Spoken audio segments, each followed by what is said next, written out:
नमस्कार दोस्तों, स्वागत है आपका स्टडी विद अज्जू चैनल में। मेरा नाम है अजय शर्मा। आज के इस वीडियो में हम जानेंगे विश्व स्वास्थ्य संगठन क्या है और विश्व स्वास्थ्य संगठन के उद्देश्य क्या हैं और इसकी स्थापना कब हुई थी। फिर हम जानेंगे कि विश्व स्वास्थ्य संगठन के कार्य क्या क्या होते हैं। तो आइए आज के इस वीडियो को हम शुरू करते हैं। विश्व स्वास्थ्य संगठन क्या है? विश्व स्वास्थ्य संगठन संयुक्त राष्ट्र के 16 विशिष्ट एजेंसियों में से एक है, जिसका प्रमुख उद्देश्य विश्व स्वास्थ्य में प्रोन्नति लाना है। वहीं दूसरी ओर हम देखते हैं ये विश्व का स्वास्थ्य संबंधी अग्रणीय संगठन है। इसकी नीतियों, कार्यक्रमों तथा प्रयासों का अंतर्राष्ट्रीय स्तर पर जन स्वास्थ्य पर बहुत अधिक प्रभाव पड़ा है। विश्व स्वास्थ्य संगठन के प्रयासों के परिणाम स्वरूप विश्व स्वास्थ्य स्तर में अत्यधिक सुधार आया। इस संगठन में स्वास्थ्य के विस्तृत क्षेत्र के अंतर्गत गरीबी, रंगभेद तथा पर्यावरण की गुणवत्ता आदि मुद्दे भी आते हैं, जो समय समय पर अनेक प्रकार के विवादों में देखे जाते हैं। विश्व स्वास्थ्य संगठन का लक्ष्य लोगों के जीवन स्तर में सुधार कर उन्हें हर तरह की बीमारियों तथा गरीबी से दूर रखना है तथा उन्हें विशिष्ट सुविधा उपलब्ध करवाना है। अब हम देखेंगे कि विश्व स्वास्थ्य संगठन का इतिहास क्या रहा। वर्ष 1945 में सैन फ्रांसिस्को सम्मेलन में संयुक्त राष्ट्र के गठन के समय ही विश्व स्वास्थ्य संगठन के निर्माण की कल्पना कर ली गई थी। वर्ष 1945 में 3 भौतिकविद, चीन की डॉक्टर जेमंग जे, नॉर्वे के कार्ल एवंग तथा ब्राज़ील के गेराल्डो डी पाओलो सोयूज द्वारा समस्त विश्व की स्वास्थ्य आवश्यकताओं को ध्यान में रखते हुए एक प्रमुख तथा केंद्रीय स्वास्थ्य संगठन की स्थापना का प्रस्ताव रखा गया था। इसी प्रस्ताव के आधार पर विश्व स्वास्थ्य संगठन की स्थापना 7 अप्रैल 1948 को की गई थी। इसी दिन को प्रतिवर्ष विश्व स्वास्थ्य दिवस के रूप में भी मनाया जाता है। विश्व स्वास्थ्य संगठन का मुख्यालय जेनेवा, स्विट्जरलैंड में है। 1948 में विश्व स्वास्थ्य संगठन की प्रमुख वास्तविक प्राथमिकताओं में मलेरिया, मातृ तथा शिशु स्वास्थ्य, ट्यूबरकुलोसिस, यौन रोग, पोषण तथा पर्यावरणीय स्वच्छता इत्यादि विषय सम्मिलित थे। इसके अलावा कुछ अतिरिक्त विषय जो संज्ञान में लिए गए थे वे थे जन स्वास्थ्य, कल्याण प्रशासन, परजैविक तथा विषाणु जनित बीमारियां तथा मानसिक स्वास्थ्य। विश्व स्वास्थ्य संगठन उन सभी अंतर्राष्ट्रीय स्वच्छता आयोगों के प्रयासों के परिणाम स्वरूप सामने आया जिन्हें 19वीं शताब्दी में संक्रामक रोगों की रोकथाम तथा उपचार हेतु बनाया गया था।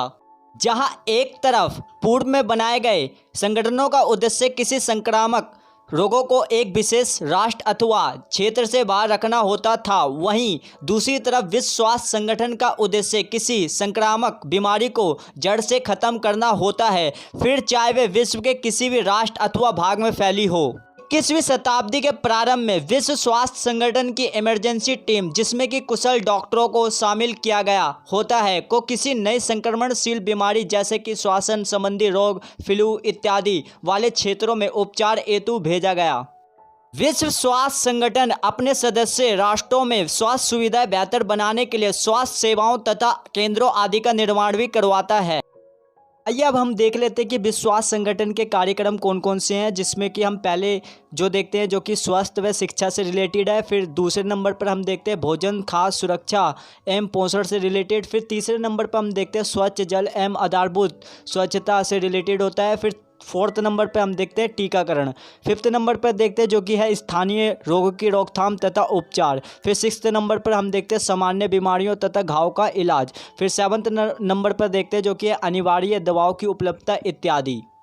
तो आइए अब हम जानते हैं कि विश्व स्वास्थ्य संगठन के कार्य क्या क्या होते हैं। विश्व स्वास्थ्य संगठन की जिम्मेदारियों तथा कार्यों के अंतर्गत स्वास्थ्य सेवाएं सुदृढ़ करने में सरकारों की सहायता करना, प्रशासन तथा तकनीकी सुविधाओं को स्थापित एवं नियमित रूप से संचालित करना, जैसे कि महामारी विज्ञान तथा सांख्यिकी विज्ञान के आंकड़े तैयार करना, बीमारियों के पूरी तरह से खात्मे में सहायता करना, पोषण, स्वच्छता कार्य परिस्थिति आदि में सुधार करना होता है।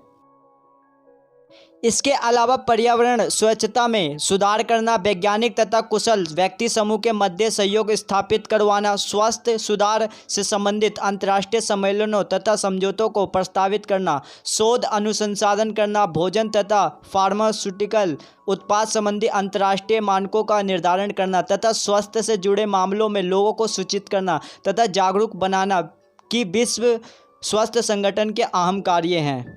आइए अब हम देखते हैं विश्व स्वास्थ्य संगठन के कार्य 3 विभिन्न तत्वों के द्वारा किए जाते हैं, जो है फर्स्ट में हम देखते हैं विश्व स्वास्थ्य सभा, फिर सेकंड में हम देखते हैं जो कि है कार्यपालक बोर्ड तथा थर्ड में हम देखते हैं सचिवालय, जिनमें से विश्व स्वास्थ्य सभा सबसे प्रमुख है तथा प्रतिवर्ष अपने सभी सदस्य राष्ट्रों के प्रतिनिधियों के मध्य एक सम्मेलन का आयोजन करती है।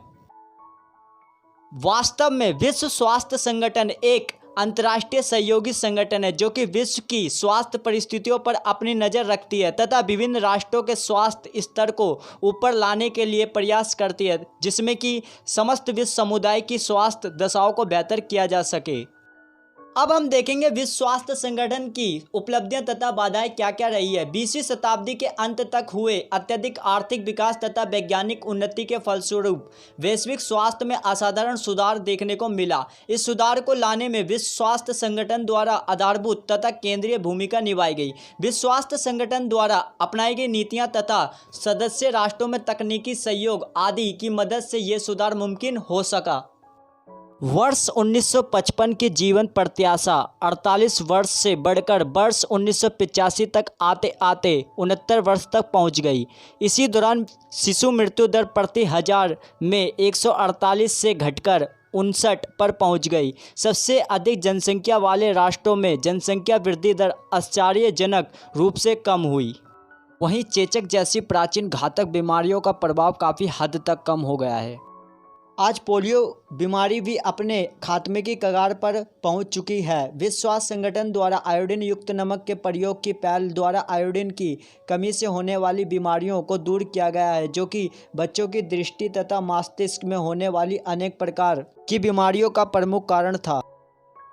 अब भी विश्व के अनेक राष्ट्रों में स्वास्थ्य तथा धन के मध्य विषमता बढ़ती ही जा रही है। 10 करोड़ से भी अधिक लोग आज भी आधुनिक चिकित्सा विज्ञान के प्रभावों तथा लाभों से वंचित हैं।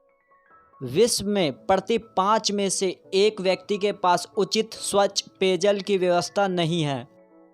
अधिकांश विकासशील राष्ट्रों में संक्रामक बीमारी की चपेट में आकर कई करोड़ लोगों की मृत्यु हो जाती है। विश्व में 70% महिलाएं गरीबी से जूझ रही हैं। विश्व के सबसे गरीब राष्ट्र में एक बच्चों को जन्म देने वाली स्त्री के मरने की संभावना किसी संपन्न राष्ट्र के जन्म देती स्त्री के स्वास्थ्य की तुलना में 500 गुना अधिक होती है। अत्यधिक उपभोग तथा प्रदूषण फैलाने की प्रवृत्तियों के कारण समस्त विश्व जलवायु परिवर्तन के संकट से जूझ रहा है, जिसका पर्यावरण तथा मनुष्य के जीवन पर विपरीत प्रभाव पड़ा है। वहीं बाजार तथा व्यापार के वैश्वीकरण के कारण तंबाकू, शराब तथा अन्य वसा युक्त उत्पादों के उपभोग के अत्यंत बढ़ोतरी हुई है, जिसके कारण लोगों की दिनचर्या पर विपरीत प्रभाव पड़ रहा है। वर्ष 1978 में विश्व स्वास्थ्य संगठन तथा यूनिसेफ द्वारा संयुक्त रूप से एल्मा एटा में प्राथमिक स्वास्थ्य सुरक्षा पर एक ऐतिहासिक सम्मेलन का आयोजन किया गया, जिसमें अंतर्राष्ट्रीय विकास समुदाय द्वारा प्राथमिक स्वास्थ्य सुरक्षा को वर्ष 2000 तक सभी के लिए बेहतर स्वास्थ्य को प्राप्त करने की कुंजी के रूप में स्वीकार किया गया। जब भी तकनीकी सहयोग अथवा सामंजस्य की बात आती है, तब वहां पर विश्व स्वास्थ्य संगठन अत्यंत कारगर एवं प्रभावी सिद्ध होता है। ऐसा तब हुआ था जब विश्व स्वास्थ्य संगठन के प्रयासों के कारण ही विश्व से चेचक जैसी मामूली परंतु जानलेवा बीमारियों को पूरी तरह से खत्म किया जा सका। अतः विश्व को स्वास्थ्य की दृष्टि से रहने के लिए एक बेहतर स्थान विश्व स्वास्थ्य संगठन के प्रयासों के फलस्वरूप ही बनाया जा सका है। तो ये था आज का हमारा डिस्कशन। वीडियो को तभी लाइक और शेयर करना जब आपने कुछ नया सीखा हो। और हाँ दोस्तों, अगर आपको कुछ भी समझ में नहीं आया तो आप मुझसे कमेंट बॉक्स में पूछ सकते हैं। इनफैक्ट अगर आपको कोई भी सवाल हो आपके दिमाग में या कुछ भी समझ में नहीं आया हो और आप मुझसे पूछना चाहते हो, आप मुझे फेसबुक, टेलीग्राम और इंस्टाग्राम, ट्विटर में फॉलो करके पूछ सकते हैं। तो मिलता हूँ आपको नेक्स्ट वीडियो में, तब तक के लिए बाय बाय।